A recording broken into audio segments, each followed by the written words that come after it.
the 7th year of love. My fiancé's assistant sent me a photo of them getting their marriage certificate. Looking at the picture, I calmly broke up with my girlfriend. The assistant called with a choked-up voice, begging me not to be mad.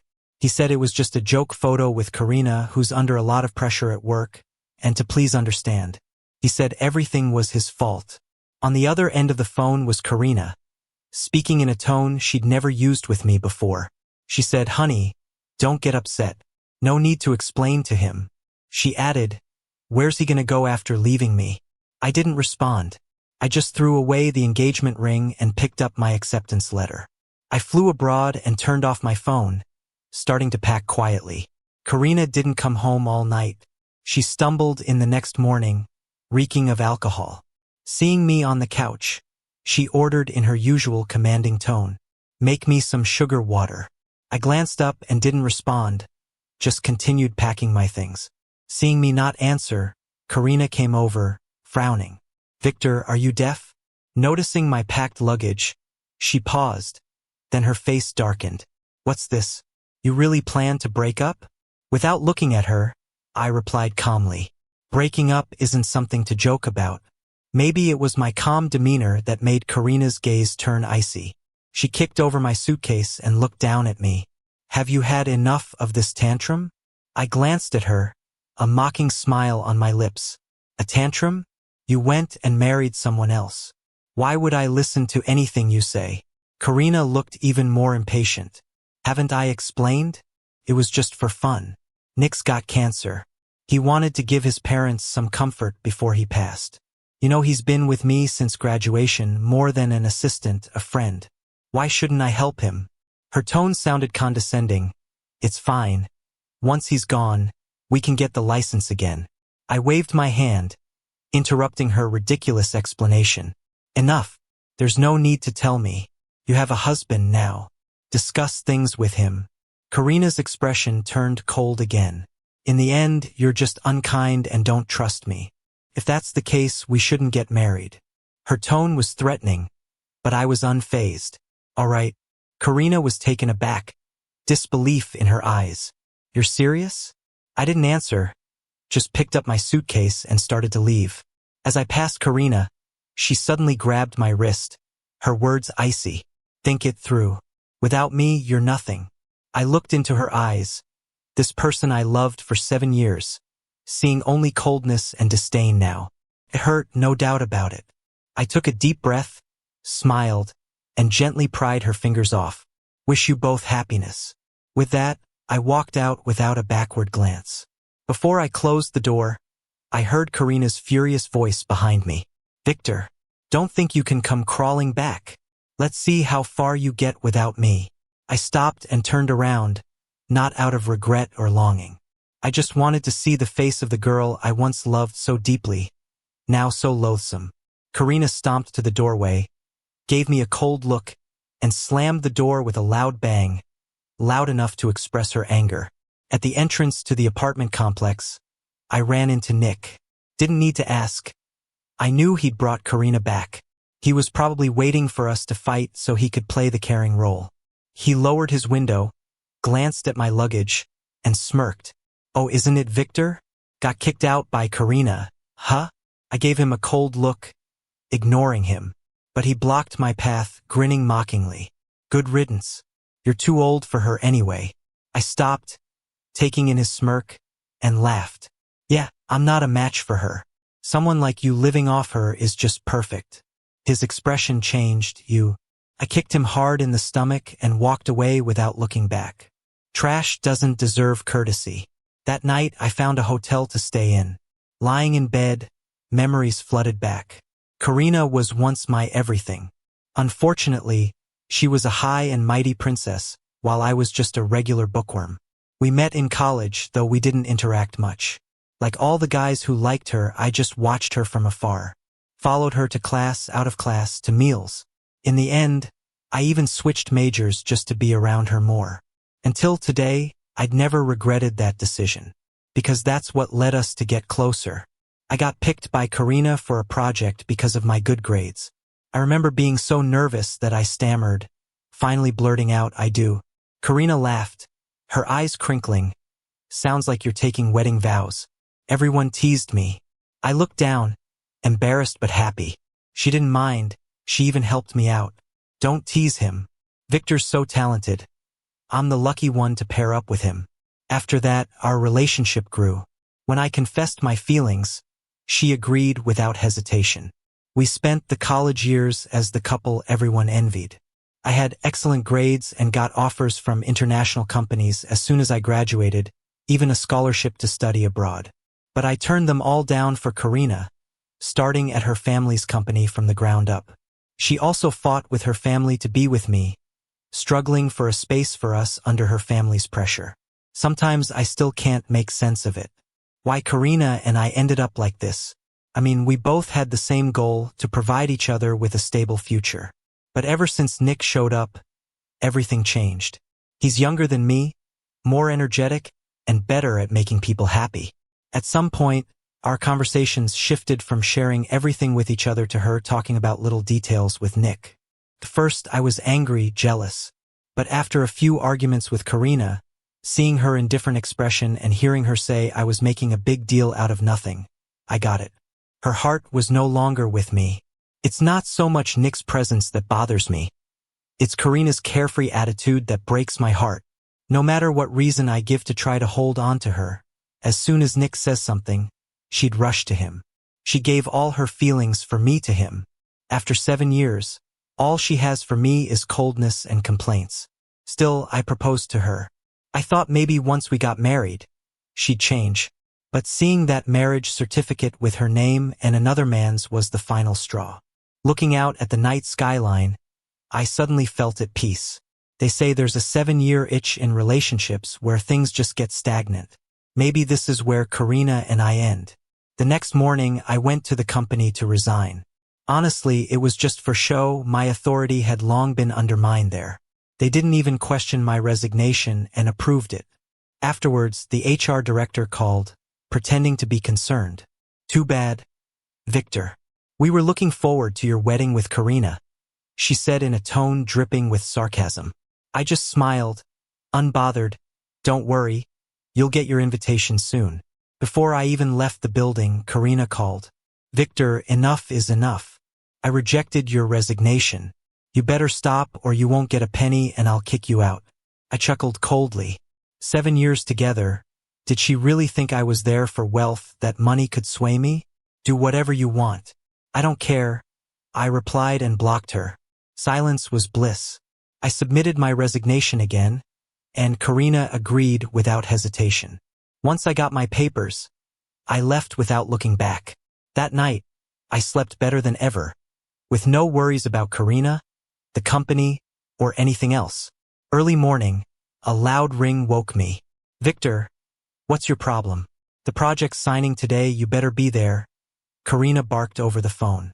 I shook my head, waking up fully. Holding back annoyance, I moved the phone away and waited for her to finish. Then I said slowly, Ms. Lou, you must have forgotten. I quit yesterday and you agreed. So what does your project have to do with me? Victor, she snapped, her voice full of anger. I warn you, don't make me use legal means. Your resignation may have been accepted, but we haven't finished the handover. I can sue you if you don't show. I wasn't playing her game. I coldly replied, don't try to threaten me. If you'd read my resignation properly, you wouldn't be wasting your time talking to me. With that, I hung up. I didn't expect to run into Karina so soon after. After I quit, several companies reached out, offering opportunities. One came from a company's boss, inviting me to dinner. Couldn't refuse, so I went. The boss was generous, booking a high-end hotel. But as soon as I arrived, I saw familiar faces from my old company filling the lobby. I realized the hotel was owned by my previous firm, and Karina's project was likely there. As I hesitated, Nick appeared out of nowhere, blocking my way. Isn't that the loser? He sneered, challenging me. What, got cold feet now? I shot him a cold glance, smirked. I guess I didn't beat you enough last time.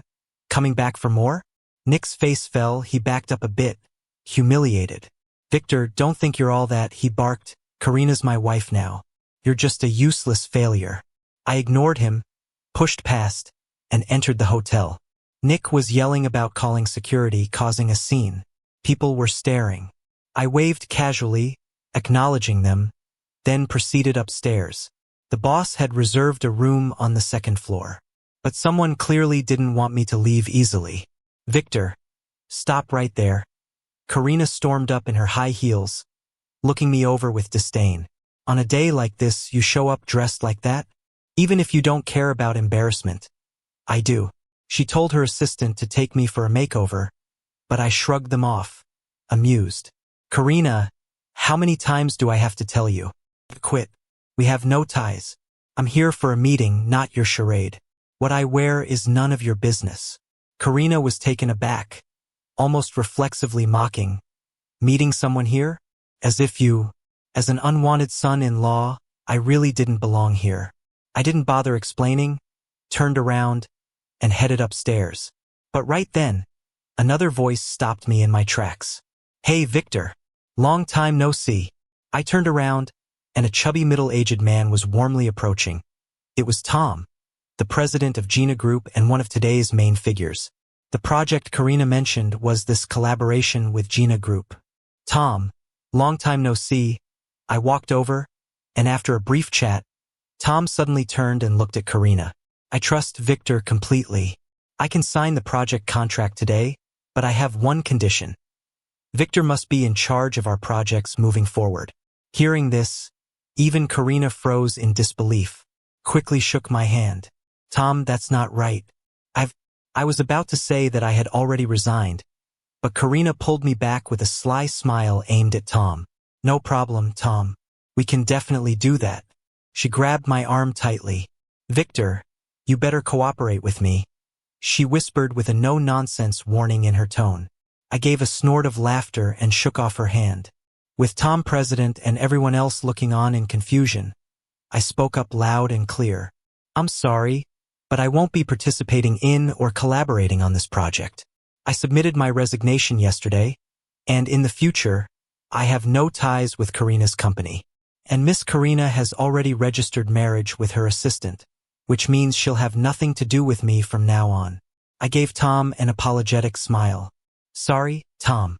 Looks like I won't be able to work with you anymore." Karina stood there in shock, not expecting I'd draw such a hard line. Tom's expression turned slightly grim. "Karina, is what he's saying true?" For a emo, Karina seemed at a loss, and Nick hurried over, all flattery. "Tom, don't worry about it. This guy's just a freeloader. What you're interested in is Gina Group's strength. I'll take full charge of the project now." Tom looked at him, then at Karina, and his eyes were filled with disdain and amusement. "A pretty boy trying to negotiate with me? Karina, your humor sure is something."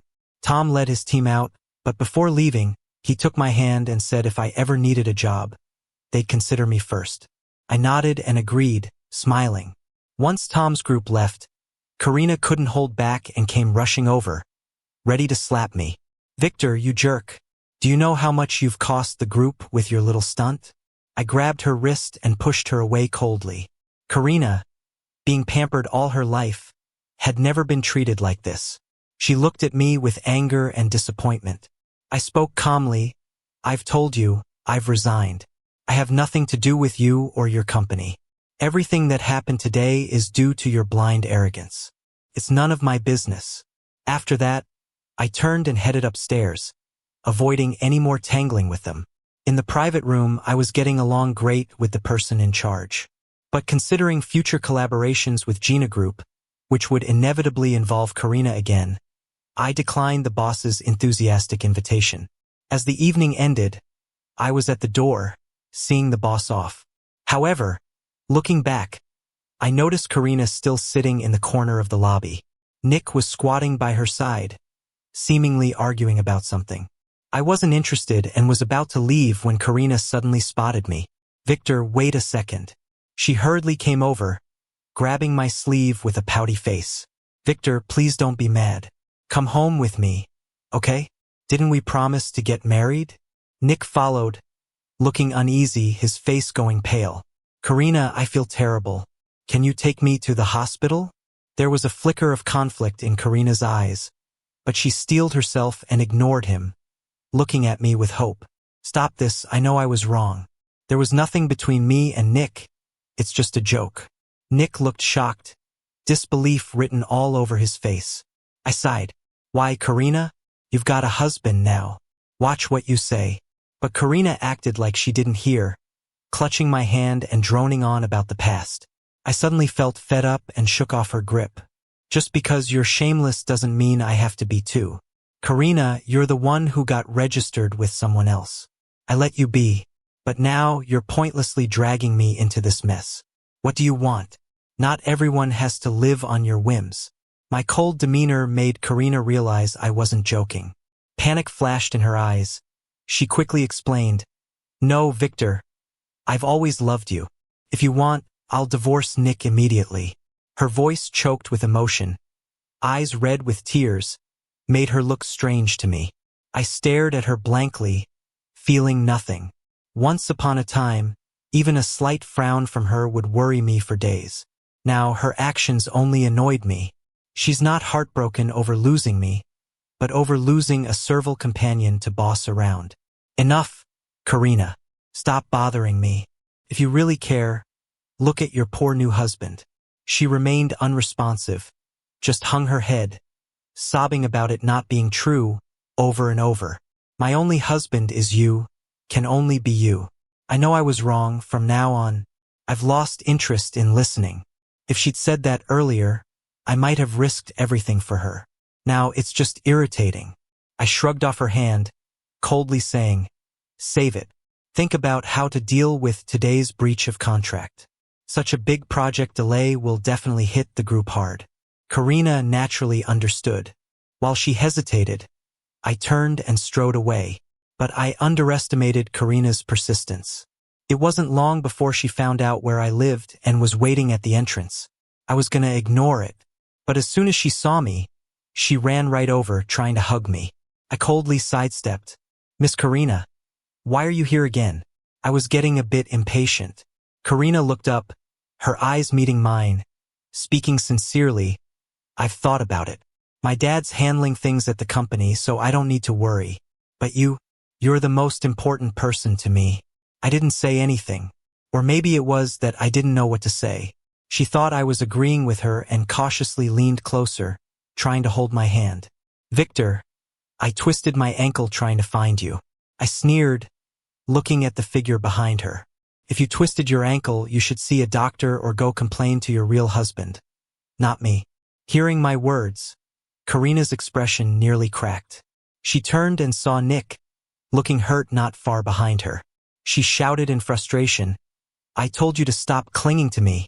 Aren't you done yet? Then she turned back to me, softness in her eyes. Victor, I'm planning to divorce him. I've really realized my mistake. Can't you feel how much I love you? I took a good look at her. Her love? Was there even love for me? I didn't think so. As the eldest daughter of the Liu family, she's used to being the center of attention. She can't handle my constant rejections, especially since I used to be her plaything. She tried to conquer me, but if she succeeded, I'd end up like Nick, something tasteless to her. Your husband's still here. Shouldn't you be comforting him? After all, you guys have a marriage certificate. I said with a sarcastic smile. Nick had already moved to stand behind Karina. Upon hearing my words, he embraced her from behind. Karina, come on. Let's go home. Okay? Karina tried to struggle. I coldly added, Karina, stop bothering me. You made your choice, now deal with the consequences. From now on, I don't want to see you. Maybe my words hurt her pride, because her face shifted from hurt to anger.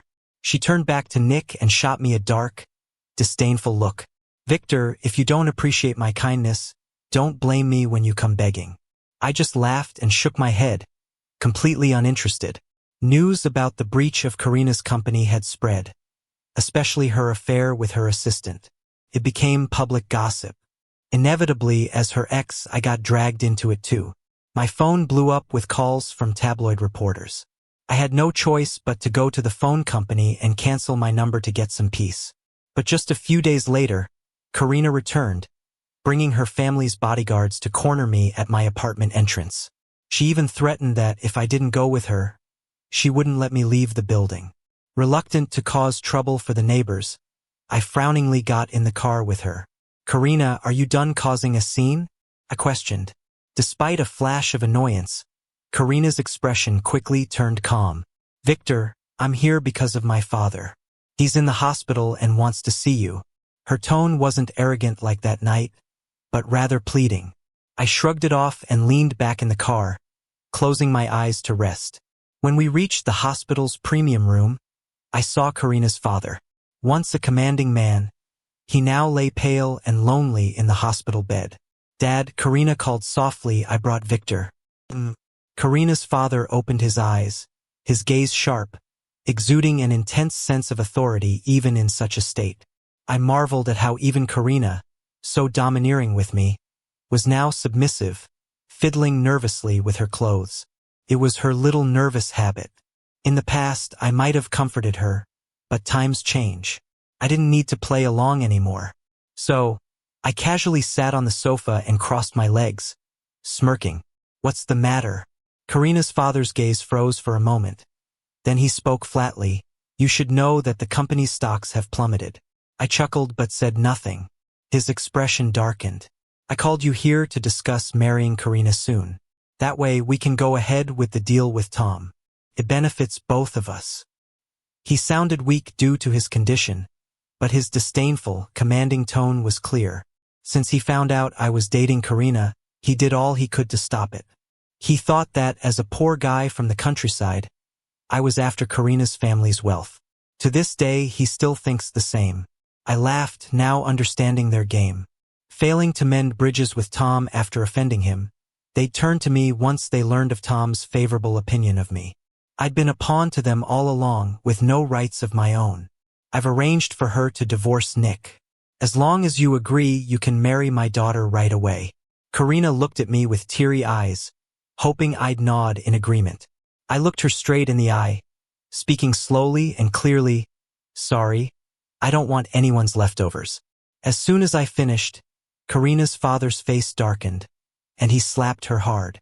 "Shameless thing, stirring up such a mess for a pretty boy and always making a fuss with me. Don't you see your worth?" Ignoring his underlying insults, I just smiled, not bothering to respond.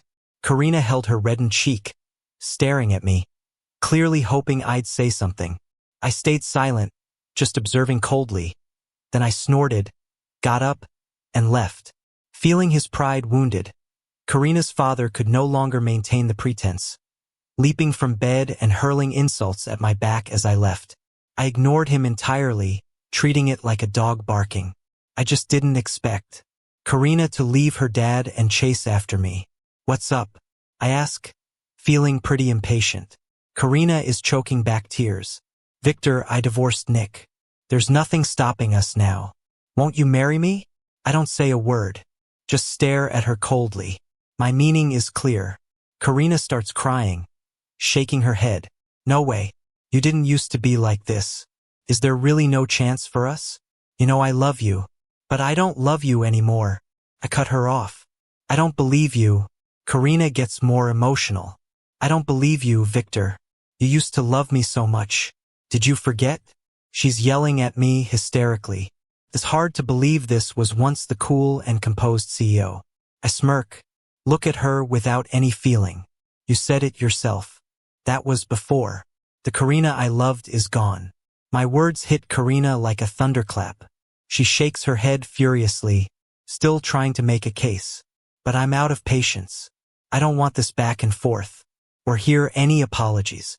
I push her away and walk off. She collapses, crying hard.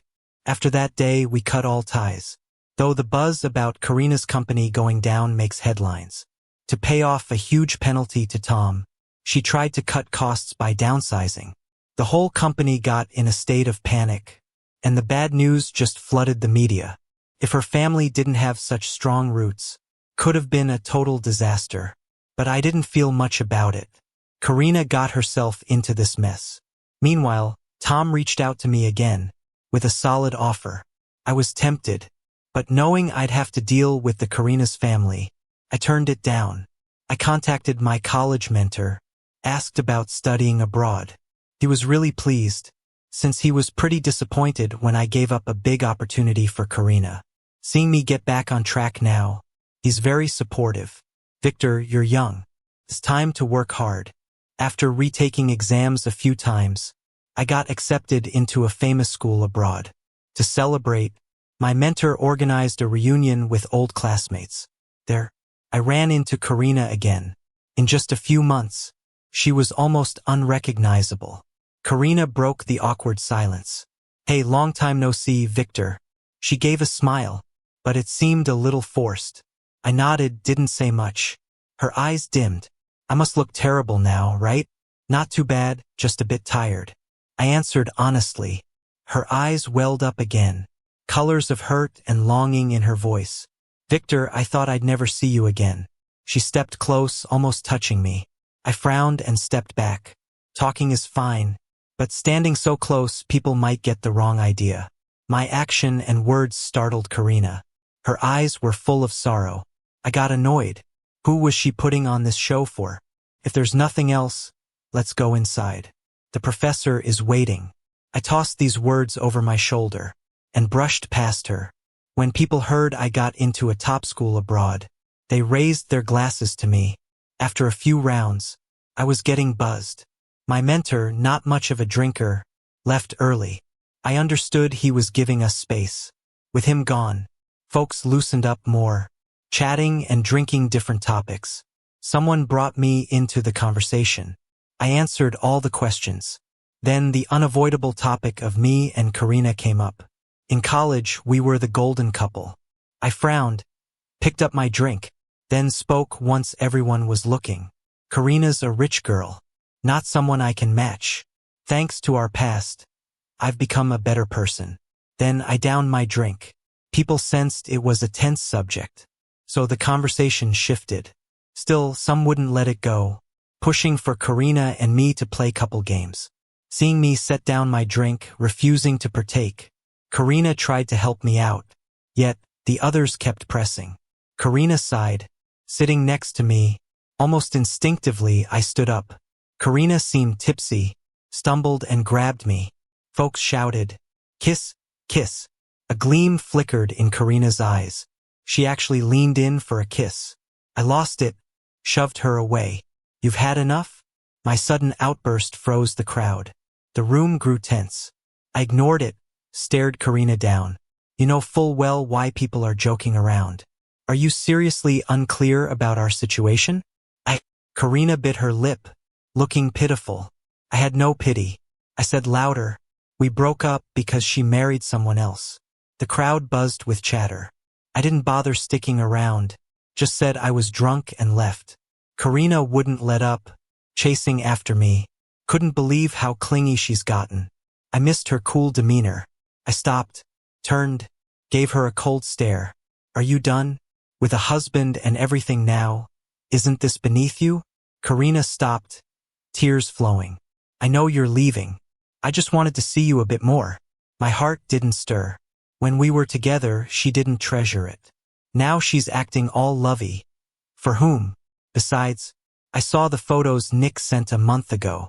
They had patched things up. So, why is Karina bothering with me?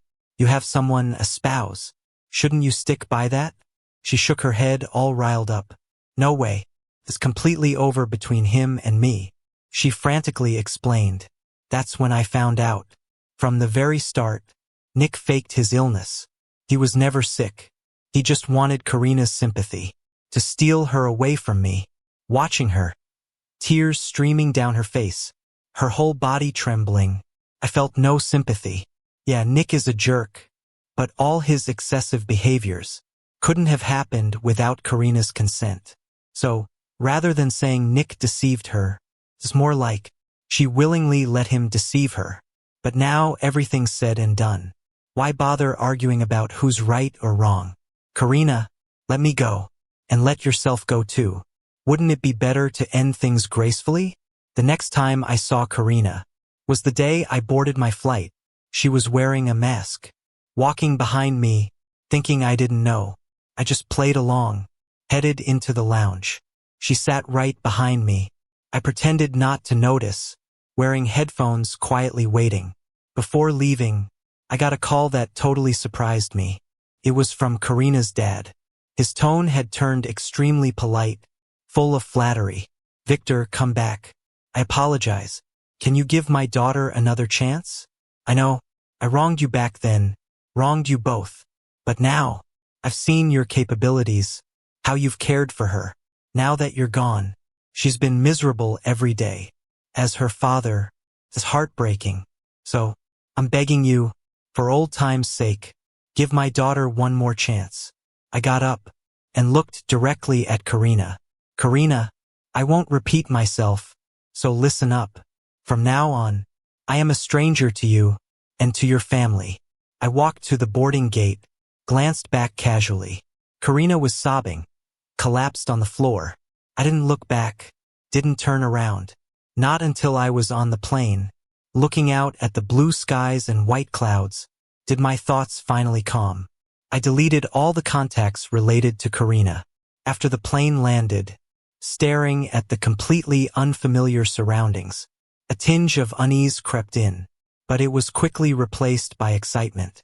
"You're Victor?" A young, vibrant girl ran up to me, holding a sign. "I'm Linda. I'm here to pick you up." I reached out my hand, with a smile. "Hi, Linda." In the days abroad, I threw myself back into my studies. Those messy thoughts in my heart slowly faded away amidst the busy coursework. When I almost forgot the name Karina, one late night, I received a call from across the ocean. "Is this Victor?" "Yes, it is. I'm Karina's lawyer. She passed away at 3:10 p.m. Beijing time. Before she died, she entrusted me to pass on a message to you." Before I could respond, Linda, who had just finished her shower, came over, towel drying her hair. "Honey, who's calling so late?" I smiled, gave her a reassuring look. "Don't worry, it's no one important." With that, I didn't give the caller a chance to speak. Dropped a "I don't want to hear it" and hung up decisively.